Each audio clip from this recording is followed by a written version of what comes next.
Brothers లో ఆషాఢం KG sale మళ్ళీ మొదలైంది. మరెన్నో క్రేజీ ఆఫర్స్ ఖైదీ చేయండి ఆర్ఎస్ బ్రదర్స్. ఈ సక్సెస్ అన్ని చూస్తున్న సందర్భంలో ఒక డౌన్ఫాల్ అంటే ఇండస్ట్రీలో డౌన్ఫాల్ అనేటప్పటికి ఒక మూవీ ఒక ఫ్లాప్ అనేది కూడా మరి బ్రహ్మోత్సవం మూవీ టైంలో అంత ఫ్యామిలీని అందరినీ తీసుకున్నారు, ఒక డిఫరెంట్ స్టోరీ టైప్లో తీసుకున్నారు, కానీ ఎక్కడ మిస్ అయింది అనుకున్నారు సార్? ఖచ్చితంగా స్క్రిప్టేనండి. ఒక సినిమా తేడా వచ్చిందంటే దాని అర్థం ఏముండదండి. మన స్క్రిప్టులో మనం ఏదో నమ్ముతాం, అది బాగానే ఉంటుంది కదా. మేబీ ఆ టైంలో అంత గ్రిప్గా ఆలోచన లేకపోవటం అవ్వచ్చు. మిస్టేక్స్కి మనం కారణాలు ఎత్తుక్కుంటూ వెళ్తే చాలా ఉంటాయండి, అది అనవసరం కూడా.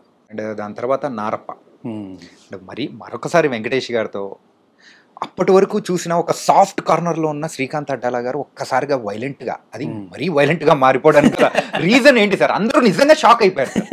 ఏంటి చాలా ఒకటికి 2 సార్లు ఈవెన్ గూగుల్లో చెక్ చేసినా ఉండే ఉంటారు అనిపిస్తుంది.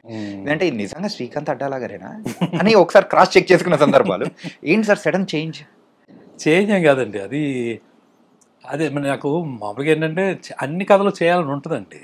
ఎప్పుడు నేను చాలా ఇంట్రెస్ట్లో అంటూ ఉంటాను. బట్ మనకు అవకాశం లేకపోతే సిచ్యువేషన్ రావాలి కదా. ఈ కథ ఆ కథ అని ఏముండదండి. సో జానర్ని మనం అది కన్వెన్షన్స్ని మనం అడాప్ట్ చేసుకోవటం, దానికి తగ్గట్టుగా మనం ప్రిపేర్ అవ్వటం, మన టెక్నీషియన్స్ తోటి చేయించుకోవటం. ఇది మెయిన్ బేసిక్గా. కాదు నువ్వు ఇలాంటి సినిమాలే తీస్తే ఇలాంటి సినిమాలని ఆదరిస్తారు, లేకపోతే ఇలాంటి నీకు ఇష్టపడతారు అంటే అది మనం బ్రేక్ చేసేగలిగితే బ్రేక్ చేయొచ్చు అండి. మన it is up to us. మనకుండే గట్స్, మనకుండే ఆలోచన విధానం, మనకు కలిసి వచ్చే విషయాలు.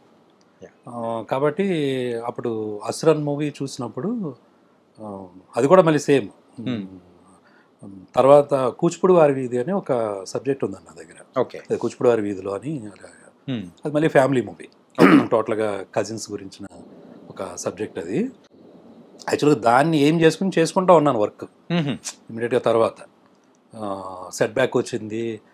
మళ్ళీ అన్నయ్య అని ఇంకొక కథ ఉందండి, అది కూడా చాలా పెద్ద కథ. అది గీతార్ట్స్లో చెప్పి, అంటే అది కొంచెం పెద్ద సెటప్ కదా, ఇలాగా ఇంకో కథ చేసేసి అది చేద్దామని చాలా డిస్కషన్స్ ఉంటాయండి. సరే అని చెప్పి ఏది ముందు ఏది తర్వాత అని అనుకుంటూ ఉంటాం. సో ఆ కోవలో 2-3 సబ్జెక్టులు పనిచేస్తున్నప్పుడు కరెక్ట్గా మళ్ళీ సేమ్ తనే కిషోర్ అని నా దగ్గర అసోసియేట్ ఉంటాడు. తను అసురన్ సినిమా చూసి నాకు చెప్పాడు, ఇలాగ వెంకటేష్ గారు చేద్దాం అనుకుంటున్నారంటే రీమేక్ చేద్దాం అనుకుంటున్నారు, నువ్వు ఒకసారి చూడ సినిమా అన్నారు. సో నేను చూశాను అప్పుడు అసురన్. చాలా బాగుందండి, అసలు మామూలు కాదు కదా అమ్మ. అప్పుడు వెంటనే నేను ఇంకా 2వ నిమిషం ఆలోచించకుండానే చేశానండి సురేష్ బాబు గారు. సరే ఇలా అనుకుంటున్నారంట కదా, ఒకవేళ అలాంటిది ఏదైనా ఉంటే ఒకసారి నాకు చాలా బాగా చేయాలనిపించిందండి అది అంటే. అప్పుడు నేను వీళ్ళు కలిశాను అనమాట. కలిసిన తర్వాత ఆ కథ గురించి డిస్కషన్ వచ్చింది, ఏంటి ఎలా. సో అందులో కూడా మీకు తెలియకుండా అది జోనర్ వచ్చి యాక్షన్ ఉంటుంది, కానీ ఇట్స్ ఏ ఫ్యామిలీ మూవీ. అవును సార్, ఫ్యామిలీ కోసం, ఫ్యామిలీ అంటే ఫ్యామిలీ ఎమోషన్స్. ఓకేనండి, అంటే ఎంత సప్రెస్డ్గా తొక్కేస్తున్నా కానీ అసలు మామూలుగా జీవితాల్లో అయితే బెటర్ లైఫ్ గురించి మాట్లాడుతున్నాం. ముందు మన సినిమాలో కూడా బెటర్గా మారారు, ట్రాన్స్ఫర్మేషన్ అని చెప్తున్నాం. ఆ అవకాశం కూడా లేదు పాపం వాళ్ళకి. మేబీ బై ద సిచ్యువేషన్స్, వాళ్ళు ఉండే కమ్యూనిటీ లేకపోతే వాళ్ళు ఉండే పరిస్థితులను బట్టి ఆ బెటర్ లైఫ్ గురించి కూడా ఆలోచించలేని ఒక ఫాదర్ పాపం కుటుంబాన్ని ఆ లెవెల్కి తీసుకెళ్లాల్సిన అదృష్టం కానీ అవకాశం కానీ ఎలాంటి ఇది లేదు వాళ్ళకి. బట్ అది కూడా దక్కనివ్వకుండా తొక్కేస్తుంటే, పిల్లలను దూరం చేస్తుంటే వాళ్ళ నుంచి వచ్చే ఒక ఎమోషన్ ఉంటుంది చూసారా, అది నాకు బాగా కనెక్ట్ అయింది. ఇది డీల్ చేస్తే చాలా బాగుంటుంది అనిపించింది అంతే అలా. సో మెయిన్ ఎమోషన్గానే కనెక్ట్ అవటమేనండి. మీరు దానికి కనెక్ట్ అయిపోయి అది చేశారు. అది చాలా పెద్ద ఎమోషన్ కదండి. సో ఏది చూసినా మీరు కావలిస్తే ఆ లైఫ్ని ఇక్కడి నుంచి ఇంకో చోటకి మార్చుకోవాలి, లేకపోతే ఈ స్థాయి నుంచి ఇంకొక బెటర్ స్థాయికి వెళ్ళాలి అని ప్రతి ఒక్కళ్ళ ప్రయత్నం దగ్గర ఉండే స్ట్రగుల్ ఉంటుంది చూసారా, అది ఎప్పుడు ఏ జోనర్లో ఉన్నా అది చాలా గొప్ప కథ అవుతుంది.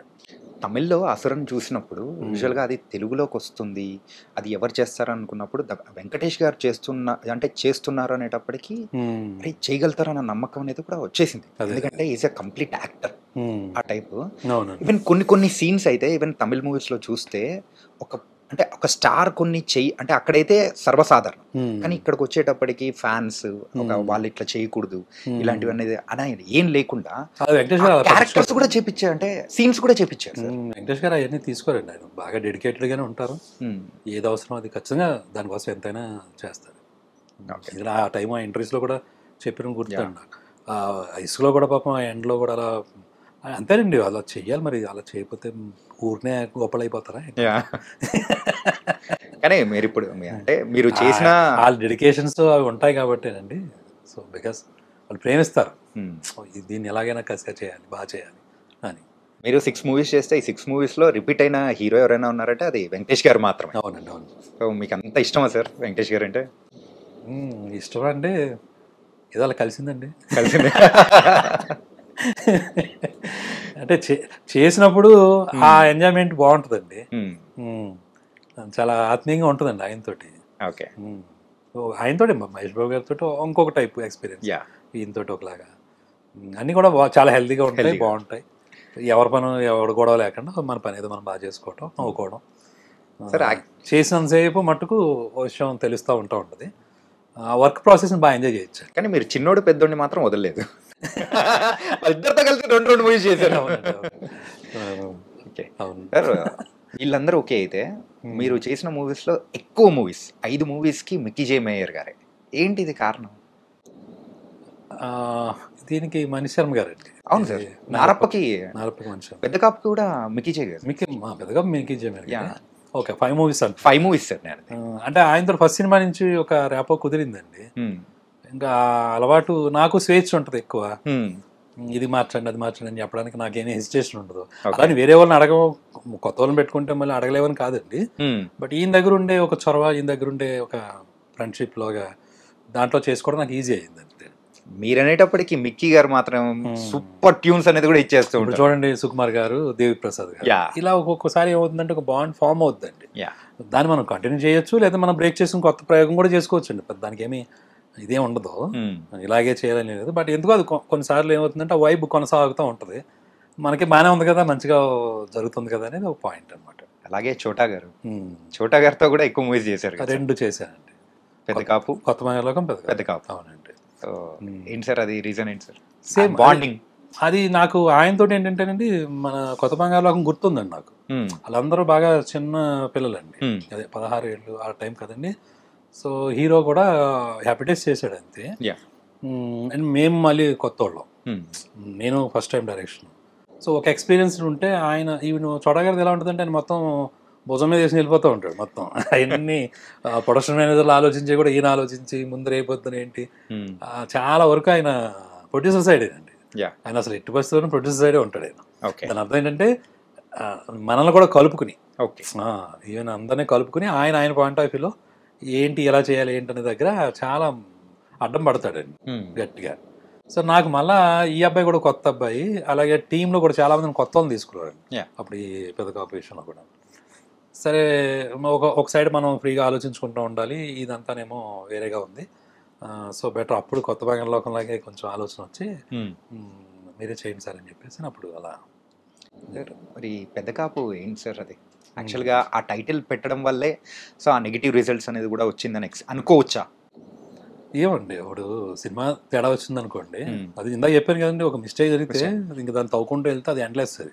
అందుకని ఆయన అక్కడ వదిలేసి మళ్ళీ నెక్స్ట్ ఏంటి అనేది దానికి వెళ్ళిపోవడం చాలా గొప్ప విషయం అన్నమాట. అయితే పెద్ద కాపు 2 ఎప్పుడు సార్? అది ఇంకొంచెం టైం తీసుకుంటానండి. ఓకే. బట్ ఇప్పుడు మటుకు నెక్స్ట్ ఇమీడియట్గా వేరే సబ్జెక్ట్ మీద ఉన్నా, అది ఆల్మోస్ట్ ఏప్రిల్కి అయిపోతుంది. కొంచెం టోటల్గా సబ్జెక్ట్ చేసుకున్న మూడ్లో ఉన్నాను కాబట్టి. ఇది కొత్త సబ్జెక్ట్? కొత్త సబ్జెక్ట్ అండి. అది కూచిపూడి వారి వీధి అని ఒకటి చేస్తున్నాను, ఇంకొకటి కూడా సైమల్టేనియస్గా చేసుకుంటా ఉన్నాను. సో ఏప్రిల్కి కంప్లీట్ చేసుకుంటాం. ఆ తర్వాత ఎవరు ఏంటి ఎలాంటి ప్రయత్నం అనేది మొదలు పెడతాం. యాక్చువల్గా ఆ మూవీలో పర్టికులర్గా ఒక సీన్ మాత్రం నిజంగా స్టార్టింగ్ ఇంట్రడక్షన్ జెండా పెట్టేసి ఆ ఐడియా ఎక్కడి నుంచి వచ్చింది సార్? అసలు ఆధిపత్యం చెలాయించాలని చెప్పేసి అది పెడితే వచ్చే వైబ్ కానీ 1982 ఆ వైబ్స్ తీసుకురావడం కానీ అంటే చాలా డెప్త్ ఉంటుంది సార్. అంటే యూజువల్గా మీ స్క్రిప్ట్స్ అన్ని కానీ చూస్తే ఆ ఎమోషన్స్ వైజ్ కానీ ఎవరన్నా అంటే పడిపోతున్నవాడు ఎందుకు పడుతున్నాడు, లెగాలనున్నా కానీ వాడు లేవలేకపోతూ ఉంటే వాడు ఒకసారి తిరగబడితే ఎలా ఉంటుంది అని చెప్పే ప్రతి ఒక్క థింగ్స్ కానీ అంటే మన లైఫ్లోంచి అంటే పడిపోయిన సందర్భం నుంచి తీసుకునే దానిలానే ఉంటాయి. ఇట్స్ వెరీ కామన్ అండి, అందరూ మనం చూసే విషయమే కాబట్టి. యాజ్ ఎ క్రియేటర్గా ఆ ఎమోషన్ ఎలా వర్కౌట్ చేయాలనే పాయింట్ దగ్గర దాన్ని ఎంతవరకు ఎన్హాన్స్ చేయొచ్చు, సార్ ఏదండి ఆ డెన్సిటీ మీద మనం కాన్సన్ట్రేట్ చేయటం, దాన్ని ఎంత హైలైట్ చేయొచ్చు అనే పాయింట్ ఆఫ్ వ్యూ చేసే దగ్గర ఒక్కొక్కటి ఒక్కొక్క కథకు ఒకలాంటి సెటప్స్ వస్తూ ఉంటాయి. అవి హైలైట్ అయ్యి బాగున్నాయి అనుకోండి సూపరు, లేకపోతే బాబు నెక్స్ట్ దానికి వెళ్ళు. అంటే పాతది మాత్రం క్యారీ చేయదు, సో ఫ్రెష్ గా నెక్స్ట్ గో విత్ ఫ్లో అనే టైప్ లో ఉంటుంది. ఎందుకంటే బరువులు అది బరువు అనుకుంటే బరువు రాసాం కదా, మళ్ళీ మనమే రాసి మళ్ళీ మనం పాటించకపోతే ఎలాగా? దానికి పర్ఫెక్ట్ నిర్వచనం శ్రీకాంత్ అడ్డాల గారు. ఓకే సార్, మీ మూవీస్ లో వన్ లైనర్లు భలే ఉంటాయి సార్. ఒక్కసారి ఇంకోసారి అదొకటి అయితే, ఇంకోటి ఏకాడా అవునండి అని, అండ్ రీసెంట్ గా వచ్చిన దీనిలో కూడా కొంచెం ఎమోషనల్ గా ఉంటది, పెద్ద కాపులో కూడా వాడికి ఎంత ఉంటే మనకి ఎంత ఉంటుంది అని చెప్పేసి అది కానీ, అలా ప్రతి ఒక్క మూవీలో ఒకటి కామన్ గా పెట్టుకుంటారా సార్? ఎట్లా సార్ అది? అది ఏం ప్లాన్గా ఏం జరగదండి, మేబీ ఆ ప్యాటర్న్ వస్తుందండి మరి తెలియకుండా. ఇప్పుడు ఇంటెల్ కార్పొరేషన్ చిప్ ఎప్పుడు ఒకలాగే ఉంటుంది కదా, మన చిప్ కూడా అలాగే ఉందేమో. ఇంకా దాని నుంచి సెల్ ఫోన్లో, దాని నుంచి కంప్యూటర్లు తయారవుతుంటాయి. సో బేసిక్ చిప్ అలా ఉన్నట్టు ఉంది, బిల్ట్ అలాగే ఉంది. Okay sir,